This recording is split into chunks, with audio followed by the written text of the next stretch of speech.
Hi guys, there was a question about one of the problem out of the turning assignment, number one. Usually I don't like to answer question on those because those you'll be graded on, but I'm sure if you look in your homework assignments, there should be plenty problems similar to them. But just in this case, I'm gonna go ahead and answer because I think the students is confused about the checking part. What does that mean? So anytime you solve any equation, you can always check your values of x in the original equation, see if they work. Now for these two categories of equation in section 1.6, of course the part A, B, this is from section 1.6. If you look at your turning assignment, you see that some problem that I added myself, and they are labeled as A, B, C, and then D, E, F. Okay, so now the A, B, and C, these are called radical equations, and the D, E, and F, those are of course what we call the equation involving fractional exponents. Okay, and these two categories, that you have to check them. Okay, and this is no longer an option for these; it's part of the process. Now, for other equations, you can always check for yourself, but for these two categories of equation in section 1.6, checking is no longer an option. And I'm sure if you do, for example, I'm just gonna give you a little hint in part A. That equation, for example, one of the two possibilities doesn't work because when you plug in the original equation, it doesn't satisfy the original equation. Okay, that's why checking is very important. Now, the student asking about the part B, so I'm not going to solve it for you because again, this is part of your turning assignments. But again, there are plenty of homework like them. If you have questions from the homework, I'll be more than glad to make your video. There may even be some videos on under the chapter 1 file in your course content page. But either way, so I'm just going to write the equation. I'm going to show you just a quick checking because I think that's the student had a concern about how do you check them, okay? So the two solutions that you should get, and I'll let you make sure you get those. This is from section 1.6. And this was the part B. Again, I'm not going to solve it for you because this is one of your turning assignments. But as I said, if you have questions about the homework assignment similar to that, you can let me know. So the student looks like they already solved it. And they just want to know how do you check them, okay? So I'm just going to go ahead and write the equation. This is the one we call radical equation because it involves the square root, which is a radical. So we have the equation, and then of course, now if you solve it, and I'll let you go ahead and solve that, so you should get two possibilities, which is x equals to 2 and x equals to -5, okay? Now, I'm just going to show you how to check it. So you do have to solve them yourself, of course. So I'm not going to show you that because, again, it is one of your turning assignment. But just to show you, so checking means, by the way, one thing is important. When you check, you have to go to original equation.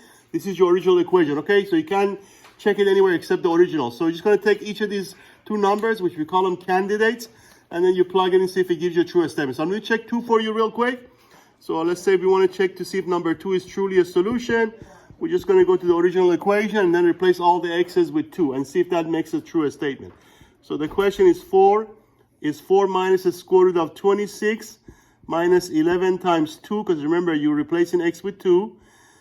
And I'm going to put a question mark because we are questioning, is that going to be the same as x? Again, don't forget your x is 2. So if this becomes a true statement, that's it. That means number 2 is a solution, then you go box it. If it makes a false statement, then you're going to scratch it off, okay? And that's how some of these, of course, you may get 2 possibilities. I believe, just to give you a little hint, in part A of the same group of problem in section 1.6, in part A, you actually get 2 candidates, but only one works because when you plug it in the original equation, the other one doesn't work. That's why it's important for you to check these. So here, let me just simplify that. 11 times 2, of course, is 22. 26 minus 22 becomes 4. So the next question is 4 minus the square root of 4 the same as number 2? So let me just take it upstairs. So of course, as you know, from here, we have 4 minus a square root of 4, which is 2. So now the question becomes, is that true? And of course, 4 minus 2 is 2. So when that check mark the question marks become the check mark, that means you got yourself a solution, okay? So in other words, number 2 does work. So we're going to box number 2. So this is a solution, okay? Now I'm going to go, just for this time, I'm going to go ahead and check also -5 for you to show you that one also works. But sometimes, by the way, neither one works. In those cases, you say no solution. Sometimes one works, one doesn't. I believe in part B both work, but I'm going to show you that real quick also. And that should hopefully help, okay? So I'm going to check -5. So let me just, so if we can see 2 works already because it does satisfy the original equation. Now to check -5, you're going to do the same thing, except this time we replace all the x's with -5. So let me just write the equation one more time real quick, and then we'll check it. So it looks like it was 4. So now we're going to check -5, okay? See if -5 is also any good. Because sometimes they both work, sometimes one works, one doesn't. Sometimes neither one works, okay? So right now, I believe this equation was 4 minus the square root of 26 minus 11 times x, which of course our x in this case is -5. And then we want to know, is that going to be the same thing as -5, which of course is our x now, okay? So let me just work that out for you. So this is going to be 55. So we have 4 minus the square root of 26. So we're just going to work the arithmetic. Negative times negative become positive. And of course, 11 times 5 becomes 55. So now we want to know, is that going to turn out to be -5, okay? So this is 81. 26 plus 55.